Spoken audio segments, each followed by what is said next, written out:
¡Vámonos! ¡Vámonos! ¡Vámonos! ¡Ay! ¡Viva México!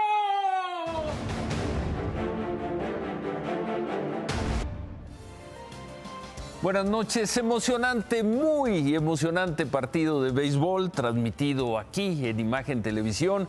México le gana 5-4 a Puerto Rico en el Clásico Mundial de Béisbol con una gran actuación de todo el equipo. México pasa a semifinales, remontó un 4-1, 4-0 desde la primera entrada, luego 4-1 y una gran alegría. Ya vieron cómo celebró el presidente López Obrador, pero una gran alegría de este representativo mexicano. Sandra, sigues en el estadio. Buenas noches, cuéntanos, ¿con quién estás, Sandra? Hola, Ciro, estamos aquí, se hizo historia, México pasa a la semifinal. Benjamín Gil, felicidades, tremenda labor. Lo dijiste en la rueda de prensa, no solo se ha hecho un equipo, sino una familia y lo acaban de demostrar en el terreno. Así es, son una familia llena de guerreros aztecas. No se rindieron, sinceramente, te lo puedo decir, a lo mejor la gente no va a creerme, en ningún momento creí que no íbamos a ganar. Nunca cruzó por mi cabeza que no íbamos a ganar el partido. Me encantaría que todos pudieran estar adentro para ver lo que se vive adentro con esta familia de guerreros mexicanos que tenemos, peleando y esforzándose en todo momento por cada uno de los mexicanos que están en México y en todo el mundo. Si algo te caracteriza, Benji, es la confianza que le das a los jugadores de sentirse arropados por ti, pero yo creo que ya no solo son los jugadores los que se sienten arropados y los que sienten tu confianza, sino la afición también confía en Benji, y yo quiero que mandes un mensaje a toda esa gente que no está aquí en Miami, que está en México y que te está siguiendo a ti y a la novena mexicana. Pues deben de estar todos muy orgullosos, no de mí, de nuestros jugadores. A fin de cuentas, ellos son quienes hacen el trabajo. Uno trata de guiarlos, darles confianza, y ellos hicieron un excelente trabajo. La verdad que increíble. Esta noche vamos a celebrar con todas nuestras familias, con todos los aficionados de México. Ojalá, hoy qué día es, sábado, viernes, nos cambiamos el juego a viernes. Ojalá estén celebrando por todo México. Esta victoria es para todo el aficionado del deporte en todo México. Los queremos un chingo y vamos a seguir peleando por ustedes. Primero Dios, vamos a lograr llegar a la final y ganar el campeonato. Muchísimas gracias. Sus vibras, sus buenas vibras, sus deseos se sienten hasta acá como si estuvieran aquí. Se les agradece de todo corazón. Gracias. Muchas gracias, Benji. Hoy ganó el béisbol mexicano. Hoy la victoria es para el béisbol en México. Y yo me despido, Ciro. Volvemos con vosotros. Gracias. Muchas gracias, Sandra. Qué alegría, qué gran triunfo, qué buena noticia y qué gran personaje el manager del equipo mexicano. El lunes a las 5 de la tarde por Imagen Televisión. Sigue esta hazaña de la selección mexicana ya en semifinales contra el gran favorito del torneo, que es Japón. 5 de la tarde por esta pantalla, Japón-México, semifinal del Clásico Mundial de Béisbol.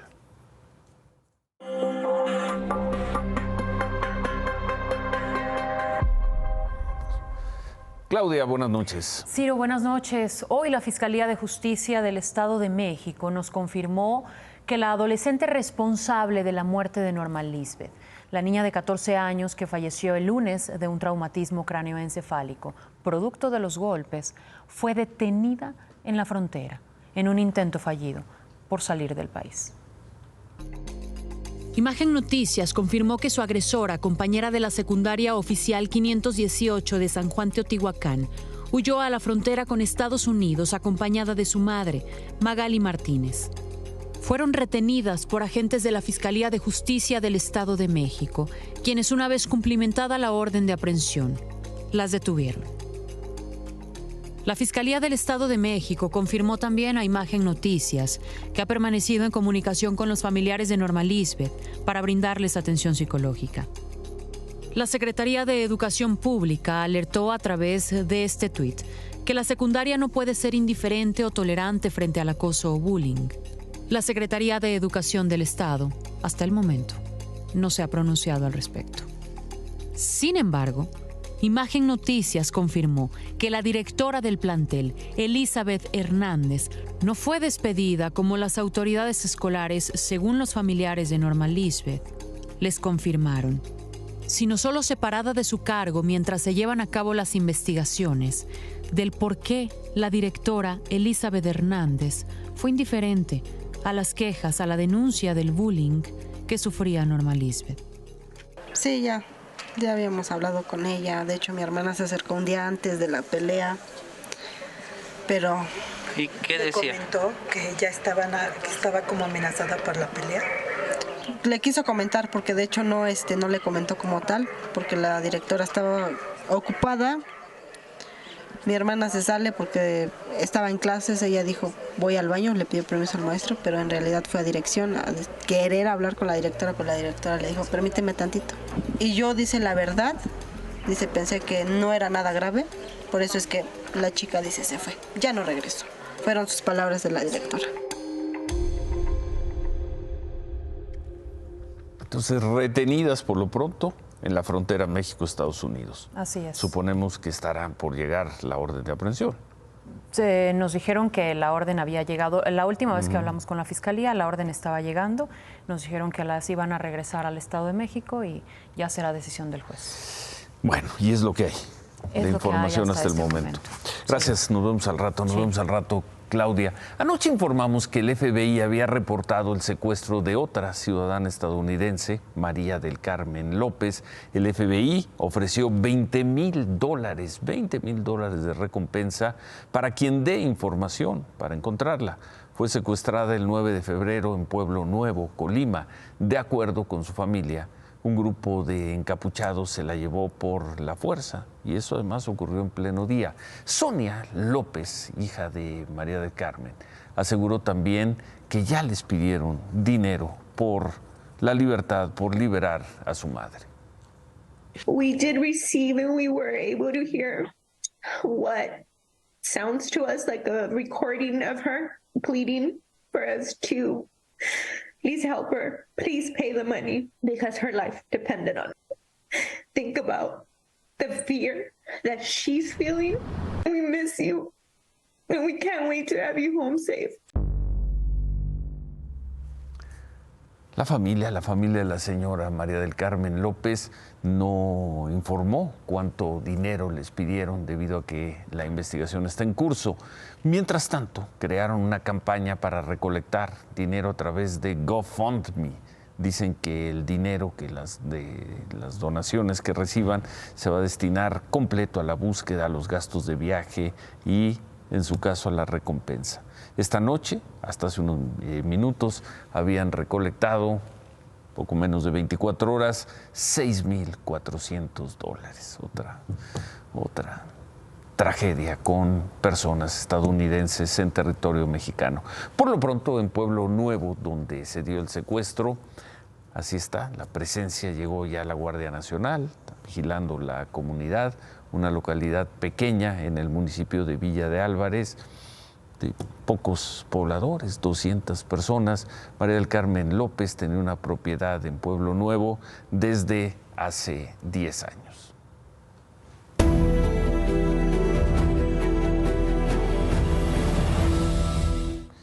El fiscal de Guanajuato, Carlos Amarripa, confirmó la noticia que se sabía desde ayer, la muerte de 5 de las 6 mujeres que habían desaparecido en Celaya desde hace 10 días. Encontraron sus restos en una finca del municipio de Juventino Rosas. Se pudo localizar este lugar y llevar a cabo su aseguramiento. Todavía aún se sigue trabajando todo lo que en este lugar se encontró por parte tanto de antropólogos, arqueólogos forenses y los genetistas respectivamente, ya que la mayoría de los restos son restos óseos que fueron calcinados casi en su totalidad. Son fragmentos muy pequeños, dado que quien llevó a cabo este terrible suceso seguramente las privó de la vida y luego quiso desaparecer los cuerpos incinerándolos. Faltan por identificar los restos de Jocelyn Zamorano, una muchacha de 20 años. Los peritos informaron que están trabajando con los restos que se localizaron ahí en el predio. El fiscal informó también que se detuvo a 6 personas, 6 de ellos originarios de Tamaulipas y además a un hondureño, quienes dijeron trabajar para el cártel de Santa Rosa de Lima. Estos hombres habrían llevado a las mujeres hasta el predio de Juventino Rosas, donde las asesinaron, y estarían relacionados con otros crímenes.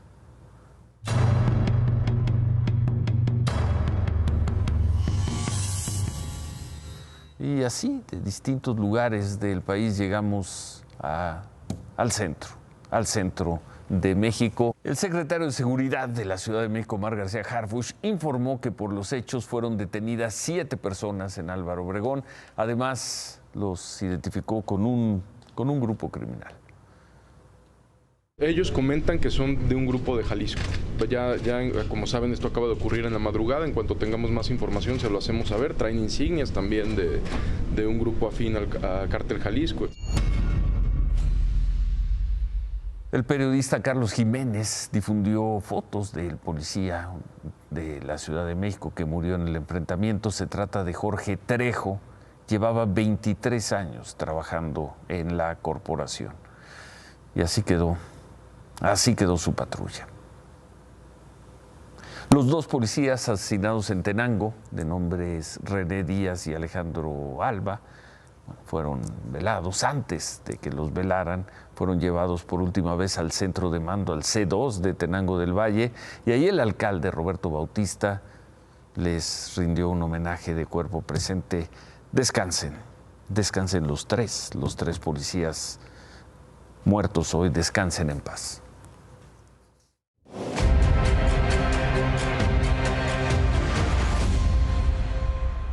La mujer detenida ayer por el atentado de hace 3 meses en mi contra, la mujer de nombre Leslie Gómez, fue vinculada, hace unos momentos fue vinculada a proceso, va a quedarse por lo pronto en prisión preventiva justificada, va a quedarse en la cárcel.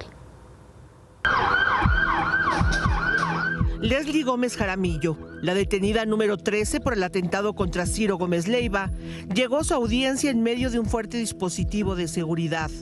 Sola, sin abogado particular, por lo que tuvo que ser asistida por un abogado de oficio. Se reservó su derecho a declarar. No refutó ninguno de los señalamientos de la Fiscalía para imputarle el delito de asociación delictuosa agravada. La Fiscalía dijo al juez que Leslie Gómez Jaramillo auxiliaba a su hermano Paul Pedro en sus actividades criminales y que tuvo participación en el ataque contra Ciro Gómez Leiva, así como en el homicidio del Davis, quien manejaba la motocicleta el día del atentado. Además, quedó acreditado que ella es propietaria de 2 departamentos en Lorenzo Boturini, en donde la policía encontró en enero armas, droga y el Ibiza negro, utilizado como muro la noche del 15 de diciembre. También la Fiscalía dijo al juez que a ella se le ubica en el edificio de Lorenzo Boturini unas horas después del atentado, en el mismo elevador donde se identificó a su hermano y a sus cómplices Israel Jiménez y a Juan Antonio Cisneros. Esa noche, ella y un acompañante llegaron con bolsas y horas después ellos junto con Paul Pedro huyeron hacia Michoacán para refugiarse en la casa de Armando Escárcega, a quien llaman el patrón. El juez de control le dictó prisión preventiva justificada hasta por 1 año, porque existe riesgo de fuga y para no entorpecer la investigación, y dio a la Fiscalía 4 meses de investigación complementaria. 13 personas en la cárcel ya por el atentado en mi contra el 15 de diciembre. Ayer el titular de la Unidad de Inteligencia Financiera, Pablo Gómez, aseguró en Twitter que eran ilegales las liquidaciones que van a recibir el consejero presidente del INE, Lorenzo Córdoba, y los otros 3 consejeros que terminan su gestión en el INE en los primeros días de abril. En una especie de aviso, de amenaza, Pablo Gómez tuiteó que recibir esos pagos serían un delito. Hoy el presidente López Obrador criticó la cantidad que él considera elevadísima que se llevarían los consejeros del INE que se van, pero dijo que puede ser algo legal. Todos esos salarios elevadísimos, las prestaciones de altos funcionarios que son onerosas y además que ofenden a la mayoría de los mexicanos, ellos pueden decir que es legal. Sí, puede ser que sea legal, pero sin duda es inmoral. Puede ser legal, pero es completamente inmoral. El presidente dice que puede ser legal, pero Pablo Gómez, el titular de la Unidad de Inteligencia Financiera, insistió, hoy lo volvió a hacer, en que no es legal. Hoy tuiteó, artículo 28 de la Ley Federal de Remuneraciones, tampoco tendrán derecho a liquidación o compensación por el término de su periodo los titulares de organismos u órganos autónomos estén o no incorporados al presupuesto.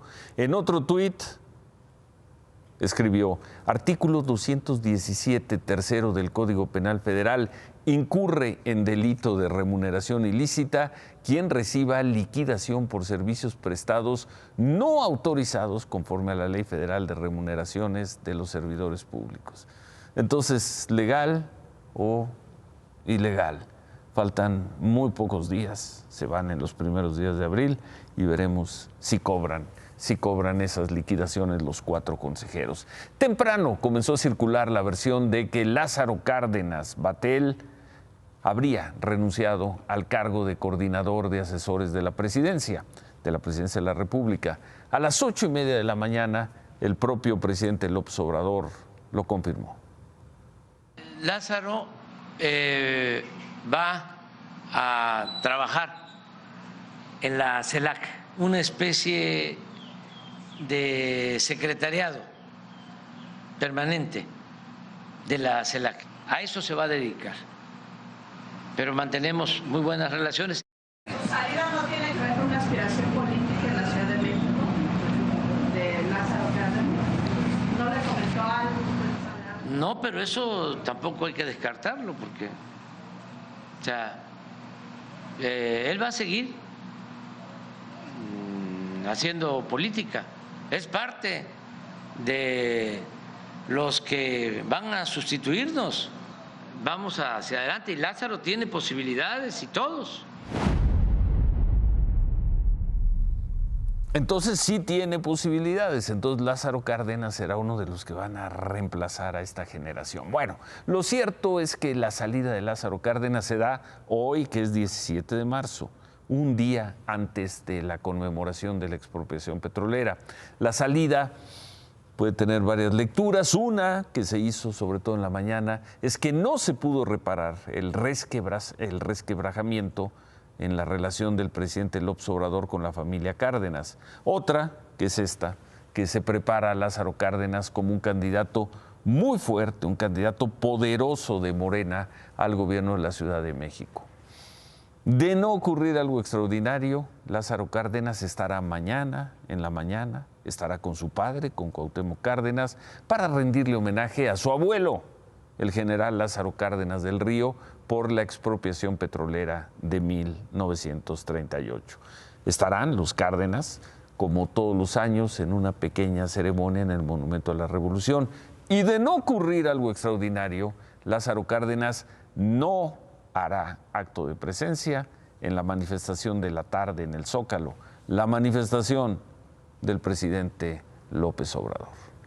Autoridades de la Ciudad de México ordenaron llevar, contra su voluntad, al ex procurador Jesús Murillo Caram, sacarlo de la cárcel y llevarlo a la Torre Médica Tepepan. Desde octubre que quedó en prisión, el ex procurador ha tenido que ser llevado al hospital en varias ocasiones, en la de hoy, según se nos informa, en contra de su voluntad.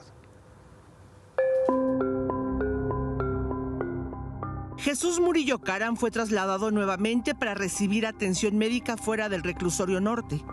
Esta vez, un cuadro hipertensivo que padece desde hace varios días, con niveles de presión arterial de 190/120 y hasta algunas veces superior, justificó su traslado a la Torre Médica de Tepepan, del sistema penitenciario de la Ciudad de México. Quienes lo visitan y compañeros de celda señalan que el exprocurador está visiblemente deteriorado, que está más delgado que cuando lo detuvieron. Reportan que tiene un cuadro de desnutrición grado 3, además de diabetes, y su problema de insuficiencia vascular cerebral se ha acentuado, siendo cada vez más recurrentes sus pérdidas de memoria momentáneas. Los abogados de Jesús Murillo Caram insistieron hoy en su traslado, contra la propia voluntad del mismo exprocurador, quien se negaba a salir del reclusorio. Sin embargo, los médicos estimaron que los riesgos de mantenerlo en su celda eran más altos.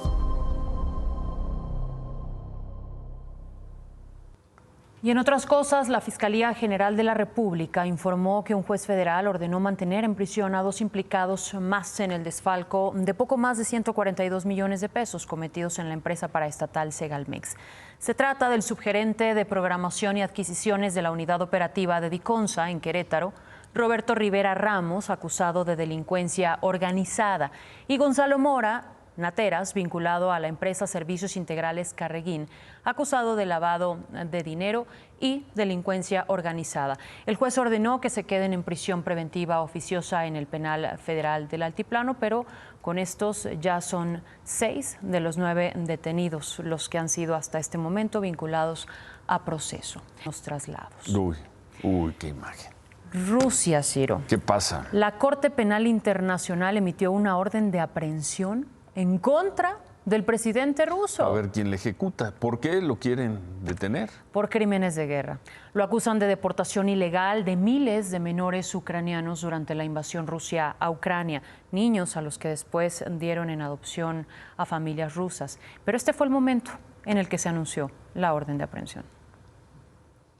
The judges issued arrest warrants for Vladimir Putin, President of the Russian Federation, and for the alleged war crimes of deportation of children from Ukrainian occupied territories into the Russian Federation.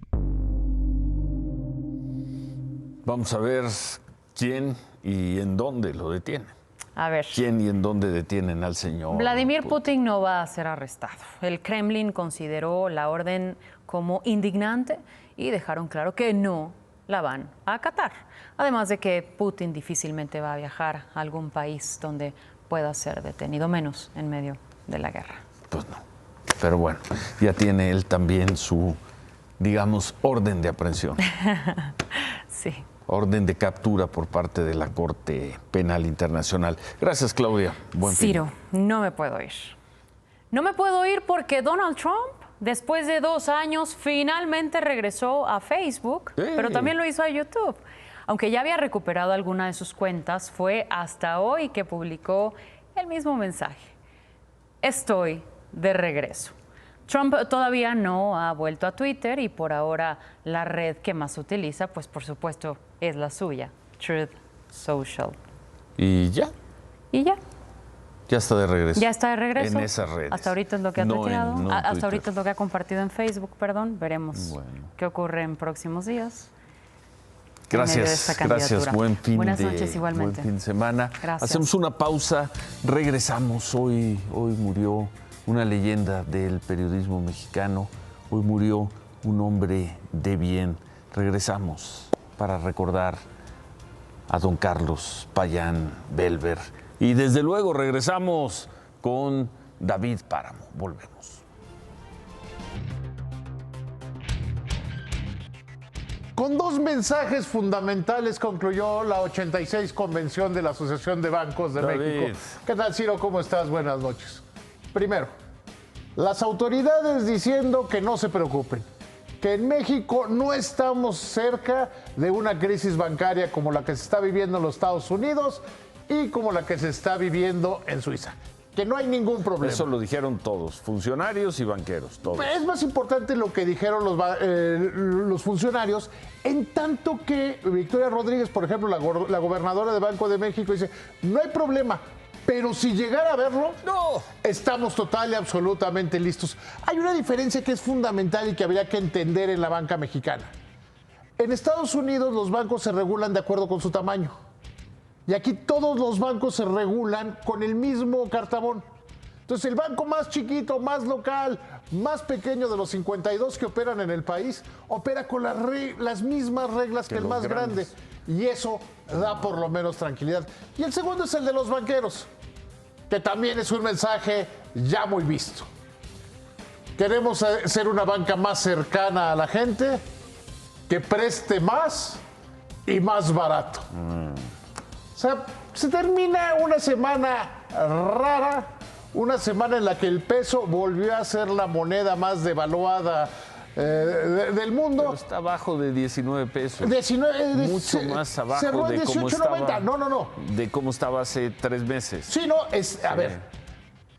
Eso es cuando se ponen los políticos a decir, vean la fortaleza del peso, vean lo bien que estamos. Está bien cotizado en 19 pesos. Sí. Pero ¿te acuerdas cuando se pusieron a presumir? Cuando Mario Delgado y quién sabe quién más decía, ya llegamos, ya rompimos la barrera de 19, esto es gracias al gobierno. Y que yo, el padre del análisis superior, decía, hacen mal en festejar. Llegó a 17.90, ya se regresó a 18.90. Entonces, ¿qué? ¿Se le acabó la magia al gobierno? ¿Se le acabó lo que era todo? No fue una convención bancaria memorable, ¿no? No pasará la historia. No, muchas cosas ridículas, muchas cosas cursis. La oradora iba a ser Hillary Clinton, no sé si llegó. Fue la oradora, sí llegó. Lo más destacado que dijo es que califica la relación entre México y los Estados Unidos con 6. Cosa que debe importar mucho, pero bueno. Capaz que hacemos una marcha mañana para el desagravio de Hillary Clinton. Pues sí. O la próxima semana, depende. Sí, seguro tú vas a ir. Bueno, ¿vas a rematar o no? Ya me quiero ir. Pero despídete bien. Buenas noches, sean felices. Bueno, hacemos una pausa y al regresar a los 94 años, en paz, murió el legendario periodista Carlos Payán, un hombre de bien. Volvemos con eso.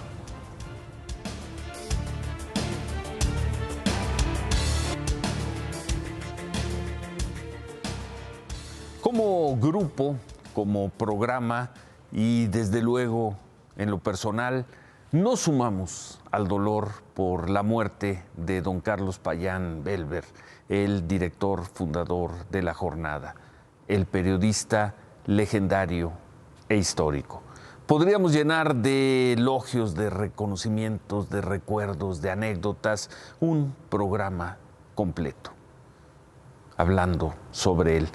Nos limitamos a decir que el periodismo mexicano no sería lo que es hoy sin don Carlos Payán. Descanse en paz ese caballero, ese hombre de bien. Buen fin de semana. Ánimo.